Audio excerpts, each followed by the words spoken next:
So here are my pen, my pencil, my Tortillon, and my Zentangle Fabriano 100% cotton paper with die cut edges. So we like to kind of just feel the paper, get used to it.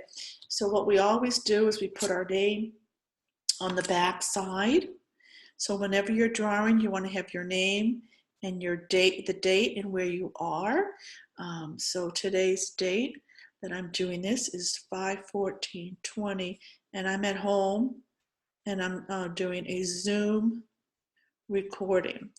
And this is important to state where you are so that you can remember when you find your tile, it will bring back a memory of where you were. All right, then we turn over our tile and we breathe, we take our time, we relax. In my classes, I go a lot slower, a lot more relaxed, but I want to give you all a quick overview for those of you who have never been to Zentangle or any of my classes. This is a great little intro. So we're going to put, with each breath, we put a corner, a dot in each corner with our pencil. We're using our pencil. And we don't start every class off like this, but this is the basics. If you're taking a beginner class, this is what we would do. And then we create a border with our pencil, connecting the dots. And it doesn't have to be straight. It can be curvy. It doesn't matter. This is just setting down the framework. Everything we do in pencil eventually disappears. And we breathe in. And now we have a border. And every single person in the class will do their border differently. Still with our pencil, we're now going to draw a string. A string divides our border, our tile, into sections. So we're going to start from the left side and we're going to bring a line up to the top. It doesn't matter if it's straight or curved. And then we're going to come down to the bottom. And we're not even thinking about it. We're just focusing how the pen or the pencil feels to the paper. So now we've got 4 sections. It looks kind of like an N or a Z here. Now we can put down our pencil and pick up our pen, and we're going to now put a different pattern in each one of these sections.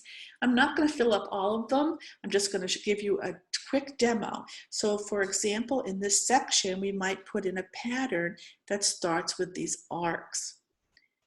And what I do is I teach you, and then I stop talking and we put on some nice music, and then you'll keep doing what I just told you to do. For example, I will say, make these arcs all along the perimeter. And then you'll go nice and slow, you'll relax. And then I'm gonna come back and say, all right, now the next step is we're gonna give each one of these arcs an aura, which is just tracing the same exact shape right over what we just did. So this is an example of this pattern, and I'm going to show you in a moment what it looks like all done. So we would fill this whole section up doing that. Now I'm going to show you another pattern here, and we're just going to draw a line, and then we're going to double up that line. Now it doesn't have to be perfectly straight because I can't draw a straight line, and there's no perfection in Zentangle. And now I'm drawing another line. Imagining I'm going underneath this double line, and then we're going to double that up. So Zentangle is all about doing the same thing over and over again.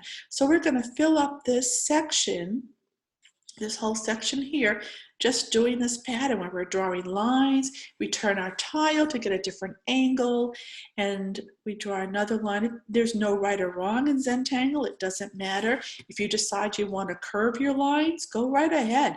Listen to your artistic intuition. No matter what I teach, you should always listen to your own desires, what you feel like doing, because anything goes in Zentangle. Whatever feels good to you. All right, so that's an example of one pattern, and we would fill that whole thing up. And again, I'm going to show you what that would look like. And now here is another pattern we might do. Is called printemps, which is French for spring. And we are just drawing these spirals. Now, typically in a class, like I said, we go much slower, very, very slow like this. And relax. So these are just little spirals that we're drawing. And these are some very common Zentangle original patterns that are done in beginner classes, as well as all type of classes. So that would be another pattern. And then another one, and by the way, I'm going to do, oh, before I, well, by the way, I was going to say, there are thousands, if not millions, of patterns out there. Now, right now I'm doing a grid, so I'm kind of mimicking this line right here, made some lines, and now I'm going to go from this corner and come up and just make some curved lines. This can be done many different ways. There are thousands and thousands of patterns out there, and every single one of these patterns can be done differently. And most likely, every time you do this a pattern, it's going to look different. So what I'm doing now is I've got this grid, and I'm putting kind of a diamond. What I'm doing, I'm making a little triangle, or just a line to make a triangle on each one of these sections, and I color that in. So that's another pattern. So these are some samples, and to give you an idea of what it would look finished, here you go. So you see this, believe it or not, because then we start to shade. You see how this comes out when we start to shade? So for example, if I come here, and let's say this is all done and I want to do a little shading, I might just put a little bit right like this, and I teach you this step of the way. You don't have to know anything about shading or drawing, and then we blend it in with our tortillon.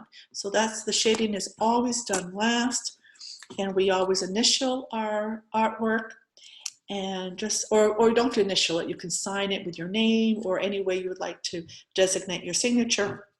And then here is another sample of a tile.